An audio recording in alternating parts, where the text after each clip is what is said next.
ఇప్పుడున్న జీవితంలో ఏం కావాలండి? మనిషికి ప్రేమగా పలకరింపు, ఒక మాట తప్ప.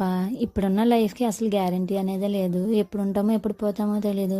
అలాంటప్పుడు ఉన్నంతసేపు మనం హ్యాపీగా గడపాలి తప్ప, వేరే వాళ్ళ కోసం ఆలోచించి మన లైఫ్‌ని పాడు చేసుకున్నామనుకోండి, వెనక్కి తిరిగి చూసుకుంటే ఏమీ ఉండదు. డబ్బో, లేకపోతే ఏదో వర్కో, లేకపోతే పనో కోసమో మనం ఉండిపోయామనుకోండి, ఒక్కొక్కసారి ఆలోచించుకుంటే మన లైఫ్‌లో హ్యాపీనెస్ అనేదే ఉండదు. మ్యాక్సిమం నేను ఎప్పుడైనా మా బావని కానీ, మా పిల్లల్ని కానీ బయటికి తీసుకెళ్ళేది కూడా అందుకే. ఫొటోస్ తీసేది కూడా అందుకే.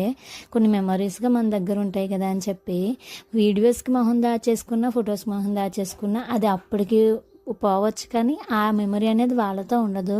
ఎవరైతే తీసుకొని ఉంటారో వాళ్ళ కోసమే ఉంటుంది. ఉన్నంతసేపు హ్యాపీగా ఉండి, హ్యాపీగా తిని ఉండడం తప్ప వేరేదేమీ లేదు.